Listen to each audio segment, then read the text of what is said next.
नमस्कार, मैं doctor Manju Ladla, associate professor SK government girls college Sikar. आज का हमारा टॉपिक है अमेरिका का राष्ट्रपति। अमेरिका के राष्ट्रपति के ऊपर अब अपन वीडियो श्रृंखला तैयार लेकर उस पर डिस्कस करेंगे। इसकी 5 से 7 तक क्लास में अपन राष्ट्रपति के बारे में डिस्कस करके बनाएंगे। सबसे पहले आज अपन लेते हैं कि राष्ट्रपति का संगठन या ये राष्ट्रपति किस तरह से बनता है, इसका संगठन किस तरह से होता है। संगठन के अंतर्गत अपन पॉइंट देखेंगे, 7 पॉइंट अपन यहाँ डिस्कस करेंगे। सबसे पहले देखेंगे योग्यताएं, कार्यकाल, वेतन और सुविधाएं, उन्मुक्तियाँ, राष्ट्रपति का उत्तराधिकार, महाभियोग और निर्वाचन प्रक्रिया। तो सबसे पहले देखते हैं कि योग्यताएं, अर्थात अमेरिका का राष्ट्रपति बनने के लिए, चुनाव में खड़ा होने के लिए उस व्यक्ति में क्या योग्यताएं होनी चाहिए। योग्यताओं के अंतर्गत 5 तरह की योग्यताएं वहाँ पर निर्धारित की गई है। और सबसे पहला है कि वो वहाँ का जन्मजात नागरिक होना चाहिए। नागरिकता की शर्त सभी देशों में पाई जाती है, तो अमेरिका में भी ये शर्त है कि राष्ट्रपति बनने के लिए वहाँ का जन्मजात नागरिक होना चाहिए। दूसरी शर्त उसकी आयु की होती है कि 35 वर्ष की उम्र का होना चाहिए, 35 वर्ष की उसकी आयु हो चुकी होनी चाहिए। तीसरा होता है कि कम से कम 14 वर्ष तक वो अमेरिका में रह चुका होना चाहिए, अर्थात 14 वर्ष तक अमेरिका में निवास करना भी जरूरी है। और चौथी शर्त है, जैसे कि सभी जगह होती है, कि वो पागल, अपराधी, दिवालिया या सजा याफ्ता नहीं होना चाहिए। और 5वीं कंडीशन है कि वो लाभकारी पद पर नहीं होना चाहिए। ये पांचों कंडीशन, ये 5 शर्त अगर पूरी करता है तो वो व्यक्ति राष्ट्रपति पद की योग्यताएं रखता है और निर्वाचन में खड़ा हो सकता है। नंबर दूसरी बात देखते हैं कि उसका कार्यकाल कितना होना चाहिए। राष्ट्रपति का कार्यकाल क्या होता है अमेरिका में। देखिए, राष्ट्रपति का जो कार्यकाल है वो 4 वर्ष निर्धारित होता है। 4 वर्ष तक वो रह सकता है। महाभियोग के अलावा उसको कांग्रेस नहीं हटा सकती है। राष्ट्रपति 4 वर्ष अपना निर्धारित कार्यकाल पूरा करता है। 3 कंडीशन में उसका पद समय से पहले खाली हो सकता है। वो स्वयं त्याग पत्र दे सकता है, मृत्यु होने पर खाली हो सकता है, और महाभियोग के द्वारा उसे हटाया जा सकता है। अन्यथा वो 4 वर्ष तक अपना कार्यकाल पूरा करता है। कार्यकाल के बारे में अमेरिका में एक और नियम बना हुआ है कि कोई भी राष्ट्रपति 2 कार्यकाल तक ही पद पर बना रह सकता है, अर्थात वो 2 बार चुनाव लड़ सकता है, 2 कार्यकाल पूरे कर सकता है, उसके पश्चात वो नहीं रह सकता है। देखिए, हमारे यहाँ ऐसा कोई नियम नहीं है, लेकिन अमेरिका में ये नियम है कि 2 कार्यकाल तक वो रह सकता है अधिकतम। एक बार नाम आपने सुना हुआ होगा, फ्रैंकलिन डी रूजवेल्ट नाम के राष्ट्रपति वहाँ पर हुआ करते थे। उन्होंने 1940 और 1944 में ये परंपरा तोड़ी थी। वो तीसरी बार, चौथी बार चुनाव में खड़ा होने का परंपरा उन्होंने तोड़ी थी। तो उसके पश्चात 1951 में वहाँ पर ये नियम बना दिया गया, संविधान में संशोधन किया गया, 22वां संशोधन, और उसके पश्चात ये निर्धारित कर दिया गया कि 2 कार्यकाल से ज़्यादा कार्यकाल राष्ट्रपति पूरा नहीं करेगा। तो सामान्यतः 4 वर्ष का कार्यकाल होता है और 2 बार वो 2 कार्यकाल तक राष्ट्रपति रह सकता है। इसके पश्चात आता है वेतन और सुविधाएं।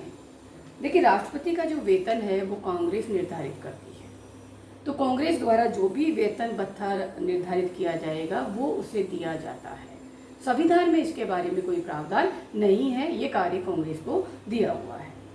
उसके कार्यकाल में उसको जो वेतन भत्ते दिए जाते हैं वो घटाए नहीं जाएंगे, उनमें वृद्धि हो सकती है। इसी तरह उसको वेतन के अलावा अन्य सुविधाएं, जैसे विमान मिलता है, यात्रा भत्ता मिलता है, निवास स्थान मिलता है, और इस तरह की अन्य सुविधाएं भी राष्ट्रपति को जो कांग्रेस निर्धारित करती है वो दी जाती है। इसके पश्चात आता है उन्मुक्तियाँ। उन्मुक्तियों का मतलब है कि कुछ छूट राष्ट्रपति को दी गई है। जैसे फॉर एग्जाम्पल, यहाँ पे 3 छूट राष्ट्रपति को विशेष तौर पर यहाँ पर अमेरिका में दी गई है। पहला यह कि उसे महाभियोग के अलावा किसी भी अपराध या अभियोग में गिरफ्तार नहीं किया जा सकता है, नहीं उस पर मुकदमा चलाया जा सकता है। देखिए, महाभियोग को छोड़िए, महाभियोग एक अलग प्रक्रिया है, उसमें किया जा सकता है, लेकिन महाभियोग के अलावा किसी भी अभियोग में उसको गिरफ्तार नहीं किया जा सकता, उसको बंदी नहीं बनाया जा सकता, उस पर मुकदमा नहीं चलाया जा सकता है। नंबर दूसरी छूट ये उसको ये मिली हुई है कि उसके विरुद्ध न्यायालय कोई भी आदेश, परमादेश जारी नहीं कर सकता है। और तीसरी उसको ये है कि उसको साक्षी या गवाह के रूप में नहीं बुलाया जा सकता है। अगर वो स्वेच्छा से आना चाहे तो वो आ सकता है, लेकिन उसके ऊपर ये बाध्यकारी नहीं होती है, उसको ये छूट मिली हुई है। तो कोई भी अभियोग नहीं चलाया जा सकता, कोई लेख नहीं जारी किया जा सकता, नहीं उसे गवाही के लिए बुलाया जा सकता है। मैं यहाँ आपको एक बात और स्पष्ट कर दूँ कि ये जो उन्मुक्तियाँ हैं वो उसके पद पर रहने तक ही सीमित होती है।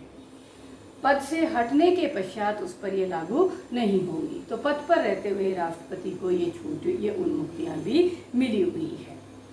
इसके पश्चात आता है कि राष्ट्रपति का उत्तराधिकारी कौन होगा।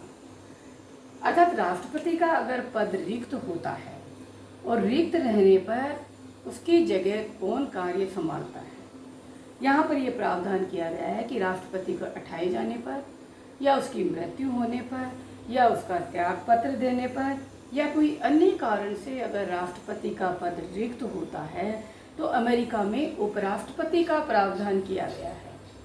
वो उपराष्ट्रपति शेष अवधि के लिए राष्ट्रपति बन जाता है। तो शेष अवधि के लिए उपराष्ट्रपति राष्ट्रपति का कार्य संभालता है। लेकिन अगर उपराष्ट्रपति का पद रिक्त हो जाता है मान लीजिए, तो राष्ट्रपति नया उपराष्ट्रपति नियुक्त कर देता है सीनेट की सहमति से।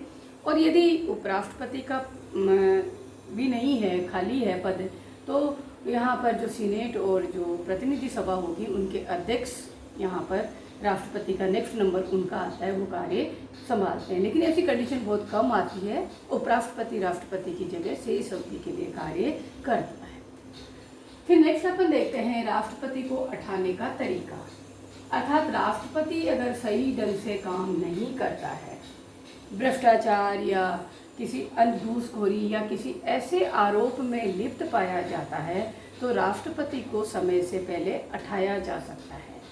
और समय से पहले जब उसको हटाया जाता है तो उसे महाभियोग कहा जाता है, इम्पीचमेंट उसको बोला जाता है। अब अपन ये देखते हैं कि राष्ट्रपति के विरुद्ध महाभियोग कैसे लगाया जाता है। एग्जाम में ये क्वेश्चन कई बार आया हुआ है कि अमेरिकन राष्ट्रपति की महाभियोग प्रक्रिया बताइए। लघु जो क्वेश्चन आते हैं उनमें ये क्वेश्चन कई बार रिपीट हुआ है। तो देखते हैं किस तरह से राष्ट्रपति को हटाया जाता है। सबसे पहले जब हटाया जाता है तो वहाँ की जो प्रतिनिधि सभा है वो आरोप लगाती है। अमेरिका की कांग्रेस के 2 सदन होते हैं, एक सीनेट होती है और एक प्रतिनिधि सभा होती है।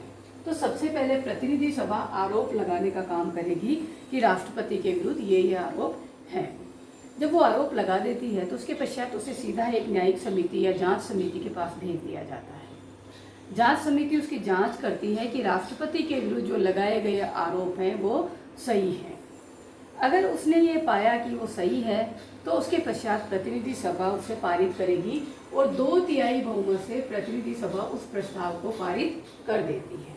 अर्थात आरोप प्रतिनिधि सभा लगाएगी, जांच समिति उसकी जांच करेगी और आरोप सही पाए जाने पर प्रतिनिधि सभा उसे अपने 2/3 बहुमत से उसे पारित प्रस्ताव को पारित कर देगी।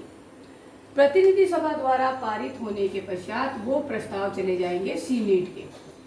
देखिए सीनेट वहाँ का द्वितीय सदन है कांग्रेस का। सीनेट के पास जाने के पश्चात सीनेट उन आरोपों की जांच करेगी।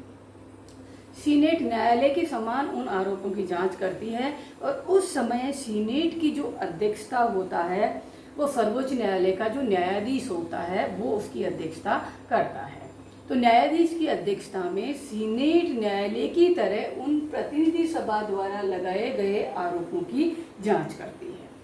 और अगर सीनेट को भी ये लगता है कि आरोप सही पाए गए हैं तो वो भी अपने 2/3 बहुमत से अगर उस प्रस्ताव को पारित कर देती है तो वो महाभियोग लगा हुआ माना जाता है और उसके पश्चात राष्ट्रपति को अपना पद छोड़ना पड़ता है या यूं कहें कि उसको हटना पड़ता है।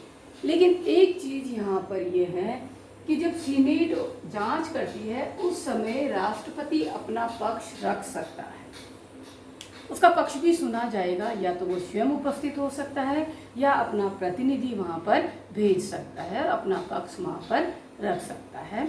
इस तरह वो महाभियोग दोनों सदनों के द्वारा 2/3 बहुमत से पारित होने पर वो महाभियोग लगा हुआ माना जाता है। मैं आपको बता दूं अमेरिका में 3 ऐसी कंडीशन अभी तक आई है। 1768 में राष्ट्रपति हुआ करते थे जॉनसन। जॉनसन के विरुद्ध ये महाभियोग सबसे पहले लगाया गया था, लेकिन वो सिद्ध नहीं हुआ, वो पारित नहीं हुआ। उसके पश्चात सेकंड चांस आया 1974 में। 1974 में राष्ट्रपति निक्सन जो थे, एक वाटरगेट कांड में लिप्त पाए जाने का आरोप उनके ऊपर लगाया गया था और उनके ऊपर महाभियोग लगाने की शुरुआत होने वाली थी। लेकिन राष्ट्रपति जो निक्सन थे, उन्होंने स्वयं का बचाव करते हुए पहले ही स्वयं त्यागपत्र दे दिया और महाभियोग की प्रक्रिया प्रारंभ नहीं हुई। यहाँ पर एक राष्ट्रपति के पास ये भी एक ऑप्शन है कि अगर उसको लगता है तो कभी भी अपने पद से वो त्यागपत्र दे सकता है। तो राष्ट्रपति निक्सन ने 1974 में स्वयं ही त्यागपत्र दे दिया और ये प्रक्रिया नहीं हुई। इसके पश्चात थर्ड, अगर आपने सुना हो, 1999 में राष्ट्रपति हुआ करते थे बिल क्लिंटन। लेवेंस्की प्रकरण केस में राष्ट्रपति की लिप्तता पाए जाने पर महाभियोग शुरू हुआ था, लेकिन वो भी पारित नहीं हुआ, सिद्ध नहीं हुआ और वो नहीं लगा। तो इस तरह 3 ऐसी कंडीशन आई। 2 बार में वो सिद्ध नहीं हुआ, 1 बार में राष्ट्रपति ने, निक्सन ने स्वयं ही त्यागपत्र दे दिया। इस तरह अगर राष्ट्रपति सही ढंग से काम नहीं करता है और अपने पद का दुरुपयोग करता है, निजी स्वार्थ के लिए घूसखोरी, रिश्वतखोरी या भ्रष्ट किसी आचरण में लिप्त पाया जाता है, तो इस महाभियोग की प्रक्रिया के माध्यम से कांग्रेस उसे समय से पहले भी हटा सकती है। इस तरह अमेरिका का राष्ट्रपति को ये भी एक है जिसके तहत हटाया जा सकता है। अब अपन नेक्स्ट पॉइंट अपना होता है कि राष्ट्रपति के चुनाव का तरीका क्या होगा, उसकी चुनाव की प्रक्रिया क्या होगी। इसको अपन अगले पॉइंट में देखते हैं। अगले पॉइंट में इसको डिस्कस करेंगे। 10 मिनट के ब्रेक के पश्चात अपन फिर मिलेंगे और उसमें अपन करते हैं राष्ट्रपति की निर्वाचन प्रक्रिया। तब तक के लिए धन्यवाद। Thank you.